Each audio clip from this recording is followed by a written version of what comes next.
ಕರ್ನಾಟಕ ಕಾರ್ಯನಿರತ ಪತ್ರಕರ್ತರ ಸಂಘ ಇದರ 40ನೇ ರಾಜ್ಯ ಪತ್ರಕರ್ತರ ಸಮ್ಮೇಳನದ ಅರ್ಥಪೂರ್ಣ ಸಮಾರೋಪ ಸಮಾರಂಭದ ಸಭಾ ವೇದಿಕೆಯಲ್ಲಿ ಉಪಸ್ಥಿತರಿದ್ದು ಈ ಸಮಾರಂಭದ ಅಧ್ಯಕ್ಷ ಸ್ಥಾನ ವಹಿಸಿದಂಥ ನಮ್ಮ ಸನ್ಮಿತ್ರರು ಕರ್ನಾಟಕ ರಾಜ್ಯ ಪತ್ರಕರ್ತರ ಸಂಘದ ರಾಜ್ಯ ಅಧ್ಯಕ್ಷರಾಗಿರುವಂಥ ಸನ್ಮಿತ್ರ ಶಿವಾನಂದ ತಗಡೂರವರೇ, ಇವತ್ತಿನ ಕಾರ್ಯಕ್ರಮದಲ್ಲಿ ಗಣ್ಯ ಅತಿಥಿಗಳಾಗಿ ಭಾಗವಹಿಸಿ ಇವತ್ತಿನ ಗೌರವಾರ್ಪಣೆ ಮಾಡಲಿಕ್ಕಿರುವಂಥ ನಮ್ಮ ಸನ್ಮಿತ್ರರು ಕರ್ನಾಟಕ ರಾಜ್ಯದ ವಿಧಾನಸಭೆಯ ಪ್ರತಿಪಕ್ಷ ನಾಯಕರು ಮಾಜಿ ಸಚಿವರಂತ ಗೌರವಾನ್ವಿತ ಆರ್ ಅಶೋಕ್ರವರೇ, ವೇದಿಕೆಯ ಮೇಲೆ ಉಪಸ್ಥಿತವಂತ ನನ್ನ ಶಾಸಕ ಮಿತ್ರರಾಗಿರುವಂಥ ಸಿದ್ದು ಪಾಟೀಲ್ ಅವರೇ, ಡಾಕ್ಟರ್ ಶೈಲೇಂದ್ರ ಅವರೇ, ವೇದಿಕೆ ಮೇಲೆ ಉಪಸ್ಥಿತವಂತಹ ನಮ್ಮ ಜಿಲ್ಲಾ ಪತ್ರಕರ್ತರ ಸಂಘದ ಅಧ್ಯಕ್ಷರು, ಈ ಕಾರ್ಯಕ್ರಮದ ನೇತೃತ್ವವನ್ನು ಬೀದರ್ಲಿ ವಹಿಸಿದಂಥ ಗೌರವಾನ್ವಿತ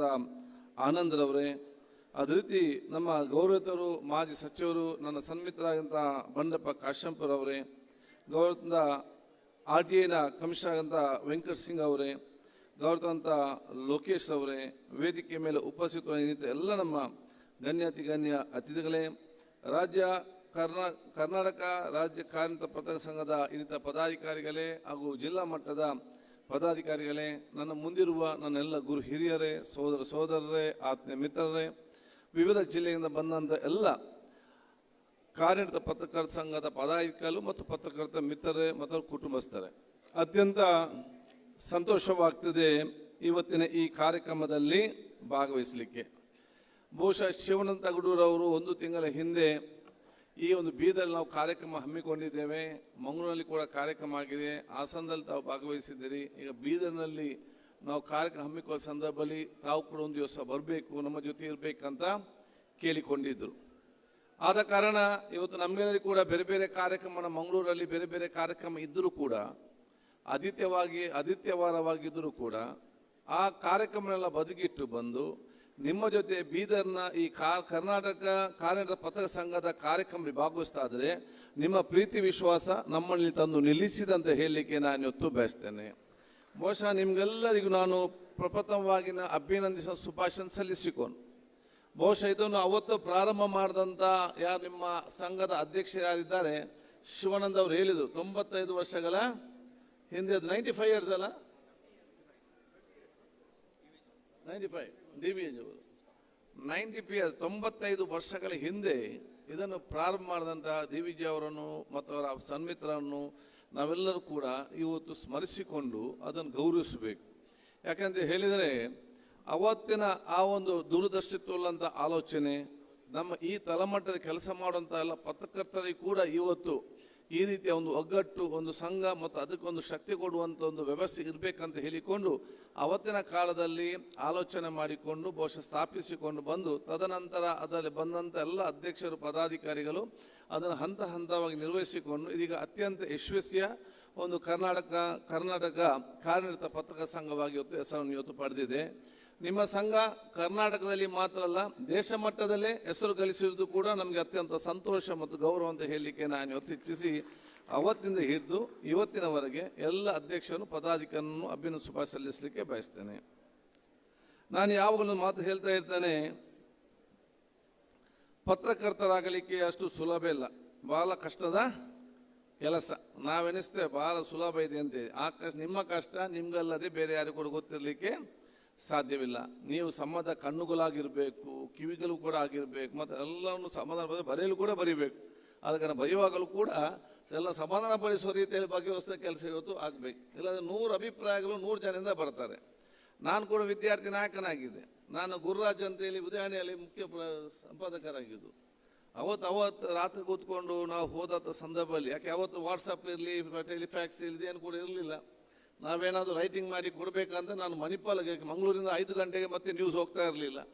ನಾವೇನಾದರೂ ನಮ್ಮ ಹೋರಾಟ ಸ್ಟ್ರೈಕ್ ಏನಾದ್ರು ನ್ಯೂಸ್ ಕೊಡಬೇಕಾದ್ರೆ ನಾವು ಅಲ್ಲಿಂದ ಬೈಕ್ ಹಿಡಿದುಕೊಂಡು ನಾನು ಮಂಗಳೂರಿನ ಮಣಿಪಾಲಕ್ಕೆ ಹೋಗಿ ಗುರುರಾಜ್ ಅವರನ್ನು ಭೇಟಿಯಾಗಿ ಇದೊಂದು ಸ್ವಲ್ಪ ಚೆನ್ನಾಗಿ ಯಾಕಿನ ಅಲ್ಲಿಂದ ಅವರಲ್ಲಿ ಮಾತಾಡಿಕೊಂಡು ಅವ್ರನ್ನ ಹೇಳ್ತಾ ಇದ್ರು. ಹೋಗುವಾಗಲೇ ನಾವು 1-2 ಗಂಟೆ ಆಗ್ತದೆ ಮನೆಗೆ. ಇನ್ನು ಹೋಗಿ ಬೆಳಿಗ್ಗೆದ್ದು 6 ಗಂಟೆಗೆ ಫೋನ್ ಸ್ಟಾರ್ಟ್ ಆಗ್ತದೆ. ನನ್ನ ಫೋಟೋ ಹೇಗೆ ಹಾಕಿದ್ದೀರಿ, ನನ್ನ ಫೋಟೋ ಹೀಗೆ ಹಾಕಿದ್ದೀರಿ, ನಮಗೆ ನೀವು ಬೈದು ಹಾಕಿದ್ದೀರಿ, ನನಗೆ ಇದು ಇವರಿಗೆ ಉತ್ತರ ಕೊಡುವಂಥ ಕೆಲಸ ಇವತ್ತು ಆಗ್ತಿದ್ದೆಲ್ಲ ಪ್ರಾಕ್ಟಿಕಲ್ ಆಗಿ ಇವತ್ತು ಬಹುಶಃ ಪತ್ರಿಕೆ ಎದುರಿಸುವಂಥ ದೊಡ್ಡ ಮಟ್ಟದ ಸಮಸ್ಯೆ ಅಂತ ನನಗೆ ಬಹಳ ಚೆನ್ನಾಗಿ ಇವತ್ತು ಗೊತ್ತಿದೆ.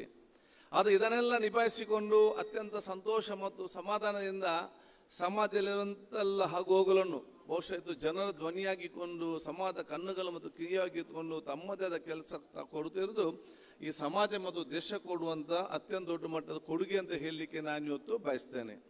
ಮತ್ತು ಎಲ್ಲರಿಗೂ ಕೂಡ ಪತ್ರಕರ್ತರಾಗಲಿಕ್ಕೆ ಆಗೋದು ಕೂಡ ಇಲ್ಲ. ಅಂದರೆ ದೇವರು ಕೆಲವೊಂದು ಸೃಷ್ಟಿಸಿದ್ದಾರೆ. ಕೆಲವು ರಾಜಕಾರಣಿಗಳಿಗೆ ಸಾಮಾಜಿಕ ಸೇವೆ ಅವನಿಗೆ ಎಷ್ಟೇ ಕಷ್ಟ ಇದ್ರೂ ಕೂಡ ಅವನು ಇನ್ನೊಬ್ಬನಿಗೆ ಉಪಕಾರ ಮಾಡಲೇಬೇಕು. ಕೆಲವರು ಡಾಕ್ಟರ್ ಆಗುವುದೇ ಆಸಕ್ತಿ, ಕೆಲವರು ಇಂಜಿನಿಯರ್ ಆಗಿರೋದೇ ಆಸಕ್ತಿ, ಕೆಲವರು ರಾಜಕಾರಣಿಗೆಲ್ಲೇ ಇಂಟ್ರೆಸ್ಟ್. ಎಷ್ಟೇ ಕಷ್ಟ ಇದ್ರೂ ಕೂಡ ಇನ್ನು ನಾನು ದಡ ಹೋಗಿ ಮುಡ್ತಾನೆಲ್ಲ ಗೊತ್ತಿಲ್ಲದ್ರೂ ಕೂಡ ಇವನಿಗೊಂದು ಆಸಕ್ತಿ. ಅದೇ ರೀತಿ ನಿಮಗೂ ಕೂಡ ದೇವರು ನಿಮ್ಮ ವ್ಯಕ್ತಿತ್ವದಲ್ಲಿ ದೊಡ್ಡ ಮಟ್ಟದ ಆ ಪತ್ರಕರ್ತರ ಇನ್ನೊಬ್ಬರ ಬಗ್ಗೆ ನೋವು ಮತ್ತು ಅರ್ಥ ಮಾಡಿ ಬರೆಯುವಂತಹ ದೊಡ್ಡ ಮಟ್ಟದ ಶಕ್ತಿ ಅದು ಹುಟ್ಟಿನಿಂದ ನಿಮಗೆ ಕೊಟ್ಟಿದ್ದಾರೆ ಅಂತ ಹೇಳಲಿಕ್ಕೆ ನಾನು ಇವತ್ತು ಬಯಸ್ತೇನೆ.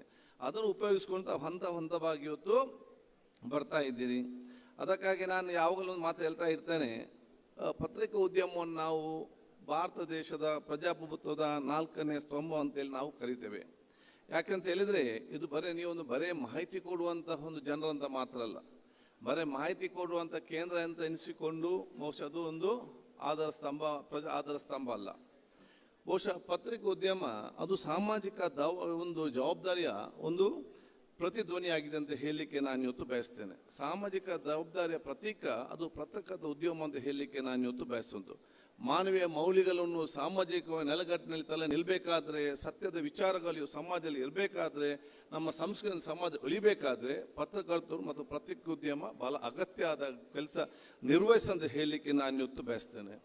ನಮ್ಮ ಸಂಸ್ಕೃತಿ ಮತ್ತು ದೇಶದ ಪ್ರಬಲವಾದ ಶಕ್ತಿ ಬಹುಶಃ ವೈವಿಧ್ಯತೆಯಲ್ಲಿ ಏಕತೆ ಉಳಿಸುವಲ್ಲಿ, ಅದು ವಿಭಿನ್ನ ಜಾತಿ, ವಿಭಿನ್ನ ಧರ್ಮ, ಜಾತಿ ಮತಗಳ ಜನರೆಲ್ಲ ಒಂದೇ ತಾಯಿಯ ಮಕ್ಕಳಂತೆ ಇವತ್ತು ಬಿಂಬಿಸುವಲ್ಲಿ ಪತ್ರಿಕೋದ್ಯಮ ಮತ್ತು ಪತ್ರಕರ್ತರು ಅವರದೇ ಆದ ದೊಡ್ಡ ಮಟ್ಟದ ಮಹತ್ವದ ಪಾತ್ರವನ್ನು ವಹಿಸ್ತೀರ ಅಂತ ಹೇಳಲಿಕ್ಕೆ ನಾನು ಇವತ್ತು ಇಚ್ಛಿಸುವುದು. ಅದು ಈ ರೀತಿಯ ಸಂಸ್ಕೃತಿ ಮತ್ತು ಪರಂಪರೆ ಉಳಿಬೇಕಾದರೆ ಅದು ನಿಮ್ಮ ಪತ್ರಕರ್ತರ ಕೈಯಲ್ಲಿ ಅದು ಪ್ರಮುಖವಾಗಿ ಇದೆ ಅಂತ ಹೇಳಲಿಕ್ಕೆ ನಾನು ಇವತ್ತು ಇಚ್ಛಿಸ್ತೇನೆ.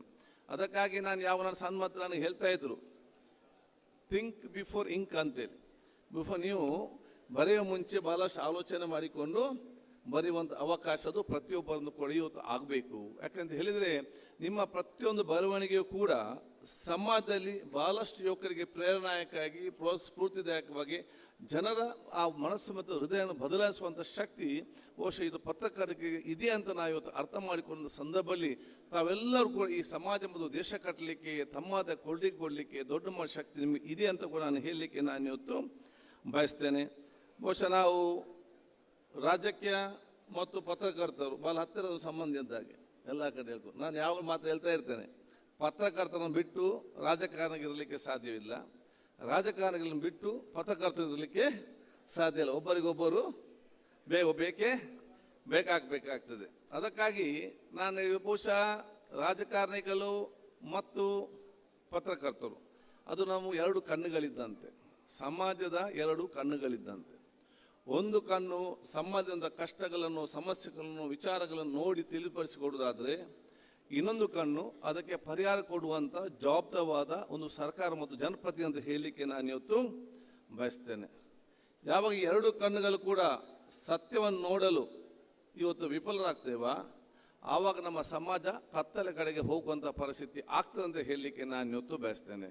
ಅದಕ್ಕಾಗಿ ನಮ್ಮ ಸಮಾಜ ಮತ್ತು ರಾಜ್ಯದ 2 ಕಣ್ಣುಗಳು ಅಲರ್ಟ್ ಆಗಿದ್ದುಕೊಂಡು ಅವರವರ ಜವಾಬ್ದಾರಿಯನ್ನು ಸಮರ್ಪಕವಾಗಿ ನಾವು ಕೆಲಸ ಮಾಡಿದಾಗ ಸುಭಿಕ್ಷವಾದಂಥ ರಾಜ್ಯ ಮತ್ತು ಅಭಿವೃದ್ಧಿಯ ಕರ್ನಾಟಕ ಮತ್ತು ಬಲಿಷ್ಠದ ಭಾರತ ನಿರ್ಮಾಣ ಮಾಡಲಿಕ್ಕೆ ದೊಡ್ಡ ಮಟ್ಟದ ಕೊಡುಗೆ ಕೊಟ್ಟ ರೀತಿ ಇವತ್ತು ಆಗ್ತದೆ ಅಂತ ಹೇಳಲಿಕ್ಕೆ ನಾನು ಇವತ್ತು ಬಯಸ್ತೇನೆ. ಆದ ಕಾರಣ ಇವತ್ತಿನ ಕಾರ್ಯಕ್ರಮ 2 ದಿವಸದ ನಿಮ್ಮ ಕಾರ್ಯಕ್ರಮ ಎಲ್ಲ ವಿಚಾರ ಸಂಕಿರಣಗಳು ಅದು ಸಾಮಾಜಿಕ ಬದಲಾವಣೆಯ ಹೊಸ ಆದ್ಯವನ್ನು ಇವತ್ತು ಆರಂಭಿಸುವ ಹೊಸ ವಿಚಾರ ಕ್ರಾಂತಿಯ ಅನಾವರಣಕ್ಕೆ ಮೈಲುಗಲ್ಲಾಗಲಿ ಎಂದು ನಾನು ಬಹುಶಃ ಹೃತ್ಪೂರ್ವಕವಾಗಿ ನನ್ನ ಅಭಿನಂದನೆ ಶುಭಾಶಯ ಸಲ್ಲಿಸಲಿಕ್ಕೆ ನಾನು ಇವತ್ತು ಬಯಸುವಂಥದ್ದು.